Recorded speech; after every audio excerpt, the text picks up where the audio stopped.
Assalamualaikum dan salam UiTM di hatiku. Anda akan bersama dengan saya, Nuris Liana dan ahli kumpulan saya, Farhana dan Irdina dalam sebuah kajian mengenai komunikasi dakwah. Dalam video ini, kami akan mengupas sedikit sebanyak tentang akhlak komunikasi Islam. Saudara-saudari sekalian, setiap hari kita sudah semestinya akan berkomunikasi antara satu sama lain. Tetapi, adakah saudara-saudari tahu apa itu communicator dakwah?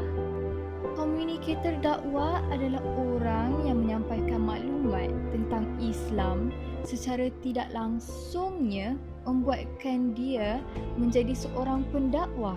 Berdasarkan Fuad Amsyari, kita perlu ada 3 perkara ini untuk menjadi communicator dakwah. Iaitu, yang pertama, mengamalkan amar ma'ruf nahi munkar, iaitu mengajak orang ke arah kebaikan dan mencegah kemungkaran. Yang kedua pula, memberi contoh akhlak yang baik. Dan yang terakhir, menggunakan segala kemampuan sama ada dari segi zahir ataupun batin demi mempertahankan prinsip-prinsip ilahi. Dalam zaman yang kian membangun ini, sudah terdapat banyak medium yang boleh digunakan pakai oleh kita bagi menyampaikan maklumat. Media-media adalah seperti televisyen, radio, internet dan media sosial seperti Instagram, Twitter, Facebook dan YouTube. Terdapat banyak stesen televisyen yang menyiarkan rancangan-rancangan yang berunsurkan dakwah. Dengan adanya saluran-saluran ini, setiap daripada kita dapat menonton program dakwah di rumah masing-masing. Selain itu, sesetengah stesen radio turut mewujudkan segmen dakwah selama beberapa minit di saluran radio mereka. Ini menunjukkan dakwah boleh disebarkan melalui banyak medium, sama ada secara lisan atau secara verbal. Selain daripada itu, pendakwah juga boleh sentiasa menyebarkan dakwah melalui media sosial di mana mereka boleh memuat naik dakwah mereka di platform tersebut. Melalui media sosial yang disebutkan tadi, pendakwah juga boleh melakukan live di mana mereka boleh berhubung dengan penonton secara langsung. Oleh itu, sebarang persoalan atau keraguan yang dialami oleh penonton boleh dijawab secara langsung oleh pendakwah. Isu yang kedua adalah isu penyebaran hadis palsu di internet dan media sosial. Saudara-saudari sekalian, penyebaran info dan maklumat bukanlah sesuatu yang sukar lagi bagi kita. Terdapat banyak maklumat yang boleh diperolehi di internet. Kita perlu sentiasa berhati-hati dalam mempercayai info yang diperoleh daripada individu atau laman sesawang yang tidak diiktiraf. Peranan pendakwah dalam isu ini adalah memberi penjelasan dan meredakan kekeliruan jika tersebarnya berita palsu. Adalah lebih baik jika seseorang itu mempunyai sebarang persoalan tentang hal keagamaan untuk terus merujuk kepada guru yang boleh dipercayai atau menonton rancangan-rancangan dakwah yang disiarkan di televisyen. Seterusnya, isu yang ketiga adalah isu penyebaran Islam kepada golongan bukan Islam. Kita perlu berusaha untuk membantu golongan bukan Islam untuk memahaminya. Sebagai contoh, dalam Islam, kita diharamkan untuk menyentuh sesetengah haiwan seperti anjing dan khinzir. Namun, bagi orang Cina, mereka menganggap anjing sebagai pelindung mereka dari bahaya dan sebagai teman yang setia. Bagi mereka yang tidak mengetahui tentang Islam, mereka akan mudah menyalah anggap bahawa Islam membenci haiwan, sedangkan ia adalah salah sama sekali. Nabi Muhammad SAW juga amat sayang dan kasih akan haiwan. Pernah disebut dalam satu hadis riwayat yang membuktikan sifat penyayang Nabi Muhammad SAW terhadap haiwan, iaitu Rasulullah melarang menyiksa haiwan ternakan. Hadis riwayat Ibnu Majah 3176. Rasulullah turut melarang pembunuhan apa-apa saja haiwan yang ada di kota suci Mekah selepas penaklukannya. Oleh itu, kita perlu menerangkan sebab mengapa terdapatnya sesetengah haiwan yang diharamkan kepada setiap umat Islam. Isu-isu yang timbul memerlukan pendakwah untuk sentiasa menyuarakan pendapat mereka bagi membetulkan keadaan dan bagi mengelakkan salah faham daripada berlaku. Salah satu isu yang sering mendapat perhatian dunia dan sering diperkatakan adalah isu LGBT atau lesbian, gay, bisexual dan transgender. Isu ini bukanlah sesuatu yang baru. Bahkan, ia pernah disebut dalam Al-Quran dalam surah Al-A'raf pada ayat 80 hingga 84. Ia menceritakan tentang kaum Nabi Lut yang dilaknat Allah SWT kerana melakukan hubungan sejenis. Berdasarkan ayat tersebut, sudah jelas bahawa hubungan sejenis atau LGBT ini adalah haram bagi umat Islam. Namun, isu ini kian bangkit disebabkan terdapatnya golongan yang menyokong dan memperjuangkan hak golongan LGBT ini. Pendakwa mengalami kesukaran dalam menangani isu ini kerana kemungkinan untuk dicemuh oleh penyokong golongan tersebut adalah tinggi. Namun, ia menjadi tanggungjawab bagi mereka dan juga kita, umat Islam, untuk memastikan isu ini tidak lagi bangkit.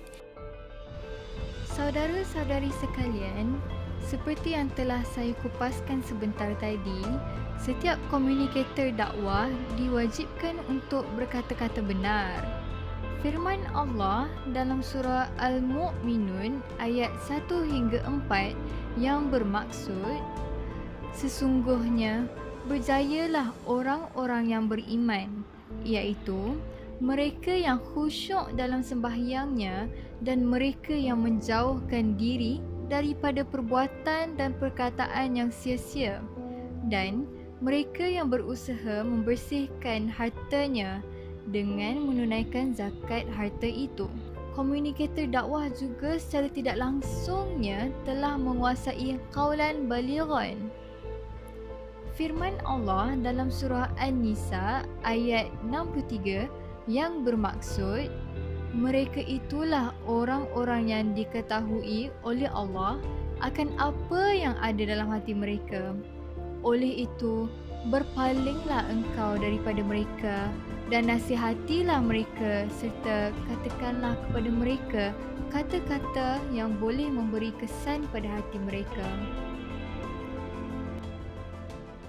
Berdasarkan The Digital Era Journal, qaulan balighan memberi maksud kefasihan, kejelasan dan pandai menggunakan kata-kata. Bahkan, qaulan balighan merupakan prinsip komunikasi yang paling efektif.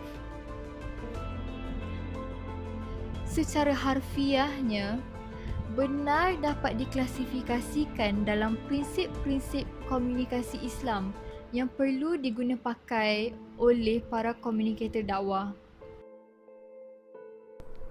Saudara dan saudari sekalian, seorang komunikator dakwah bukan sahaja perlu berkata benar, malahan beliau juga perlulah mempunyai accountability.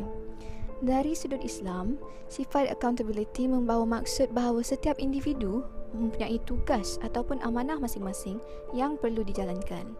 Bukan sahaja itu, individu tersebut adalah bertanggungjawab ke atas tindakannya dan bergantung kepada Allah SWT. Salah silap pada langkah atau percakapannya, seseorang itu wajiblah bertanggungjawab sepenuhnya atas apa yang telah berlaku dan tidaklah menyalahkan orang lain.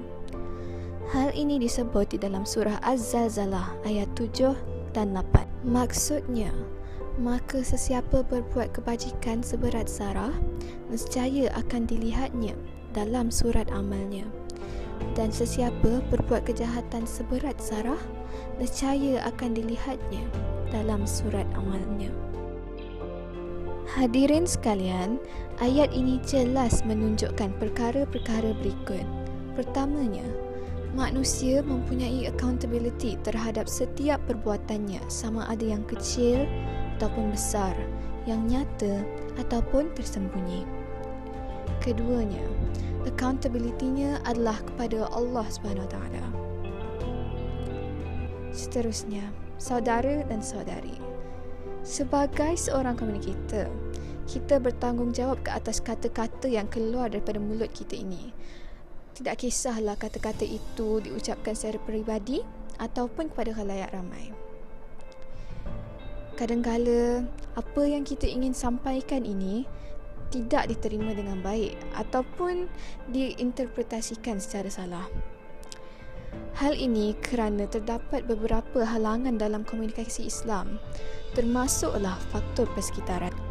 Walaupun faktor luaran memainkan peranan dalam menentukan keberkesanan dakwah, tidak wajar bagi seorang komunikator untuk menyalahkan pihak pendengar, penganjur ataupun peralatan atas ketidakberkesanan dakwah mereka.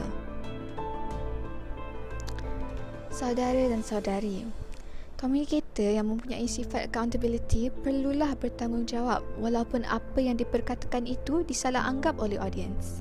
Ketika berkomunikasi, communicator bertanggungjawab atas tingkah laku diri sendiri dan juga pendengar. Sekiranya pendengar ataupun audiens tidak berikan perhatian, mungkin cara berdakwah tersebut agak bosan. Sekiranya terdapat salah faham tentang intipati yang telah disampaikan, mungkin ayat kita sebagai communicator tidak tersusun atur, menimbulkan salah faham dalam kalangan audiens. Manusia merupakan makhluk yang tidak sempurna. Dari hari ke hari, kita melakukan kesilapan. Oleh itu, sebagai communicator Islam yang mempunyai sifat accountability, kita hendaklah memberikan penjelasan ataupun justifikasi terhadap apa yang telah kita perkatakan. Jika salah dan silap dilakukan, kita perlulah bertanggungjawab dan membetulkan kesalahan yang dilakukan.